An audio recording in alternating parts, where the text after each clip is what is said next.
Kabar duka itu datang di pagi hari dari kawasan Palmerah, Jakarta Barat. Rasa inilah akhir perjalanan panjang Kompas Sport Pagi selama hampir 12 tahun. Ketika sebagian besar warga Jakarta bersiap memulai aktivitas rutinnya, penyiar Kompas TV justru menyampaikan kabar yang mengagetkan. Kabar apa itu? Rupanya dari video yang kemudian beredar di media sosial, terlihat ada seorang penyiar perempuan yang membawakan program olahraga Kompas TV Pagi berdiri di depan kamera dengan posisi yang agak kaku. Setelah menyampaikan beberapa berita dari dunia olahraga seperti biasanya, penyiar itu mengakhiri siaran bukan dengan semangat, tapi justru dengan suara yang bergetar dan mata yang berkaca-kaca. Dia bilang, tak terasa, inilah akhir perjalanan panjang Kompas Sport Pagi selama hampir 12 tahun. Begitu katanya sambil terisak. Tak lama kemudian tangisnya pecah, mengiringi kata-kata perpisahan yang tak pernah ia bayangkan akan diucapkan dalam momen yang menyedihkan itu. Mengapa penyiar Kompas TV itu pamit? Ada apa dengan Kompas TV?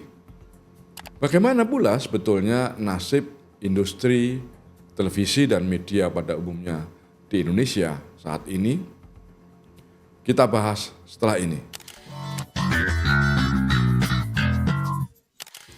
Jadi begini ceritanya teman-teman, program Kompas Sport Pagi yang saya ceritakan tadi harus berhenti karena manajemen menerapkan kebijakan right sizing alias pengurangan karyawan.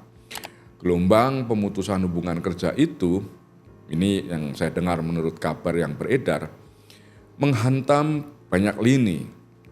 Di antaranya ada divisi news, programming, teknik, hingga sales dan marketing. Mereka yang selama ini bekerja dalam senyap di balik layar, kini keluar dengan luka yang terbuka. Mereka kehilangan pekerjaan, kehilangan panggung, dan kehilangan mimpi masa depan. Rupanya penurunan belanja iklan, efisiensi anggaran pemerintah, dan pergeseran perilaku audiens ke platform digital telah membentuk badai yang sempurna. Media berita, TV berita perlahan-lahan dipreteli daya hidupnya. Kompas TV tak sendiri. Beberapa stasiun televisi berita dan media online lain dikabarkan mengalami kesulitan yang sama dan membuat mereka terpaksa melepas karyawannya. Pertanyaannya adalah, apa penyebab media berguguran? Mari kita mulai dari apa yang tampak di permukaan. Seperti yang beberapa hari yang lalu disampaikan oleh Ketua Dewan Pengawas TVRI, Agus Sudibyo, di depan Komisi 1 DPR beberapa waktu yang lalu ya. Karena katanya media berguguran karena dominasi platform digital global. Menurut Agus, platform global seperti Google, Meta, TikTok itu bukan sekedar kendaraan distribusi informasi, tapi juga tuan tanah baru dalam jagat ekonomi digital. Media memproduksi berita, menyusun naskah, mengirim jurnalis ke lapangan, membayar editor, fotografer, hingga petugas keamanan di kantor. Tapi ketika berita itu dibagikan ke media sosial, yang dapat cuan justru bukan mereka, melainkan platform global itu. Ini analoginya seperti petani yang menanam padi. Tapi ketika panen, hasilnya diangkut dan dijual oleh tengkulak. Lalu si tengkulak berkata kepada petani, "Terima kasih ya Pak, kami akan bantu promosikan." Nah, yang lebih menyakitkan, platform ternyata tidak hanya mengambil traffic audience, tapi juga data audience. Siapa pembaca media? Berapa lama mereka membaca? Kapan mereka berhenti? Konten mana yang diklik ulang? Semua tersimpan rapi di server milik platform. Lah, lantas media dapat apa? Ya hanya dapat wawasan atau insight permukaan saja. Sementara itu si pemilik data bisa berjualan iklan dengan presisi yang membuat pemilik media lokal jadi gigit jari. Ada penyebab lainnya. Menurut Agus terjadi feodalisme digital. Maksudnya media selama ini hanya menjadi petani penggarap dan platform yang menjadi tuan tanahnya. Platform menguasai data, menguasai ekonomi, dan yang menguasai algoritma sekarang ini menentukan siapa yang akan tenggelam dan siapa yang akan viral. Nah, itu juga masih ditambah dengan masalah lain yang disebut Agus sebagai digital impunity atau kekebalan hukum digital. Kita tahu media konvensional itu harus tunduk pada undang-undang pers, kode etik jurnalistik, tanggung jawab redaksi, dan banyak aturan ketat lainnya. Tapi, apa yang terjadi dengan platform digital itu? Mereka bisa menjadi sarang hoax, perjudian online, tempat ujaran kebencian, konten kekerasan, pornografi, dan mereka bisa tetap berdiri gagah seolah-olah tak tersentuh oleh hukum. Media konvensional bisa dihukum oleh Dewan Pers karena misalnya salah kutip atau tidak berimbang ketika membuat berita. Tapi platform justru dapat kado trending topic. Agus menyebutkan bahwa situasinya memang tidak adil. Padahal di negara lain ya, ada Digital Service Act yang diterapkan negara-negara di Uni Eropa yang mewajibkan platform bertanggung jawab atas konten dan distribusinya. Tapi di Indonesia ternyata regulasi kita masih banyak bolongnya. Banyak suara, sedikit tindakan, ibaratnya begitu. Tapi itu beberapa penyebab dari luar, ada penyebab dari dalam.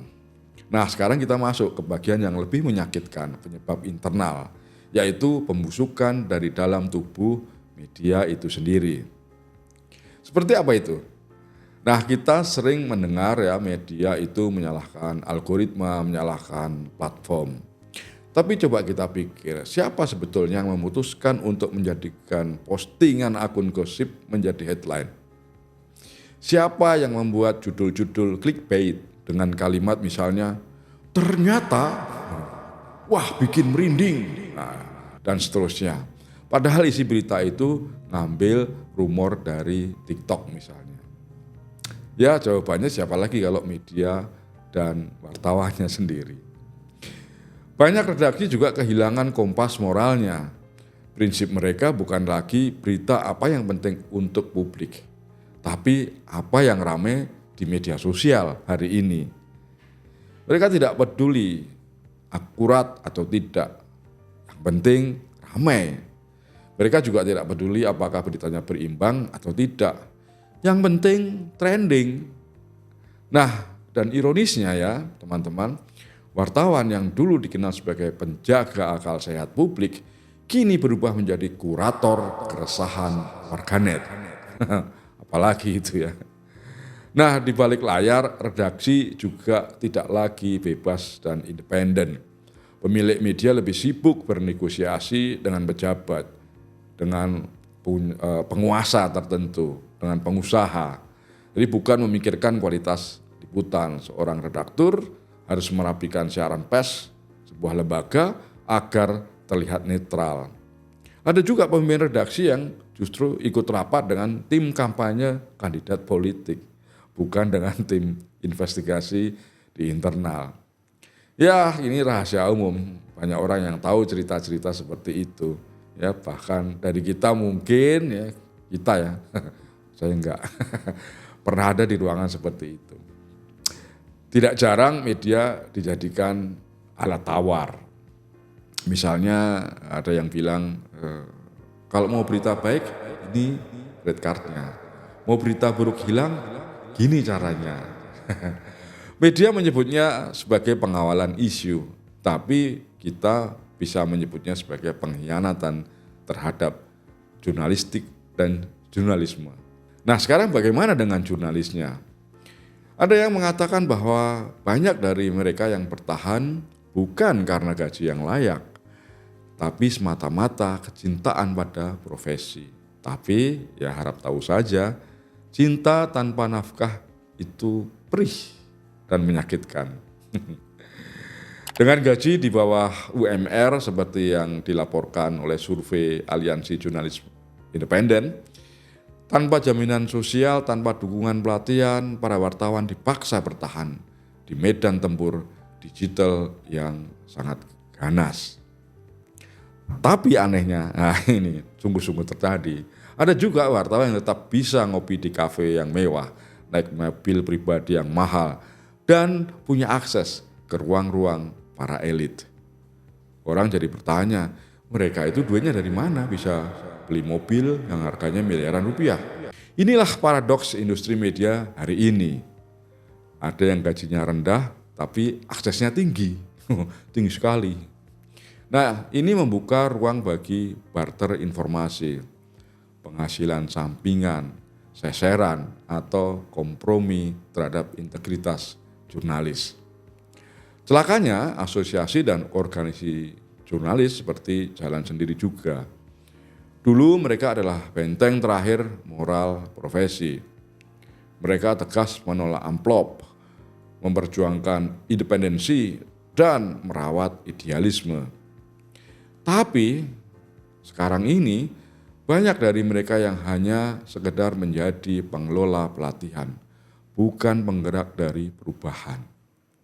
Mereka tahu atau pura-pura tidak tahu anggotanya bekerja di media zombie yang hidup bukan dari jurnalisme tapi dari proyek dan amplop. Ya mungkin bentuknya kripto, tapi diam saja. Nah, mengapa hal itu bisa terjadi? Ya karena industri media ini terlalu sempit untuk saling menguliti, terlalu akrab untuk saling mengoreksi. Ada kesungkanan, toleransi, ewoh pekewoh dan seterusnya. Dengan situasi seperti ini pertanyaannya adalah apakah media konvensional masih bisa diselamatkan? Dan apakah media masih perlu diselamatkan? Ini pertanyaan yang menggoda. Tapi menurut saya jawabannya ya belum tentu. Yang harus diselamatkan adalah jurnalismenya. Wajib dijaga martabatnya karena jurnalisme bukan soal platform, tapi soal nilai.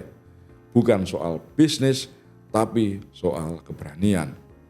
Maka yang harus diselamatkan bukan medianya, tapi jiwa jurnalismenya. Terdengar ideal. Jika medianya mati, kita masih bisa membangun kembali dengan model baru, format baru yang berbeda dari sebelumnya. Tapi jika jurnalisme mati, maka sebetulnya mati pula ruang publik yang sehat dan demokratis. Lantas apa yang bisa dilakukan?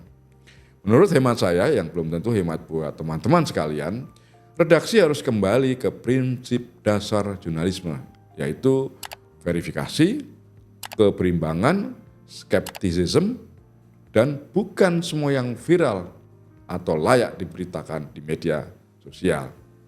Kedua, ubah model bisnis. Bangun komunitas pembaca, bukan hanya mencari penonton yang lalu lintas sekedar lewat gitu ya. Media harus didukung oleh mereka yang percaya, bukan orang yang sekedar scroll-scroll. Ketiga, jurnalis menurut saya harus dibayar dengan layak karena jam kerja mereka panjang. Jangan lagi dipaksa mereka menjaga integritas dengan perut yang kosong, dengan perut yang lapar.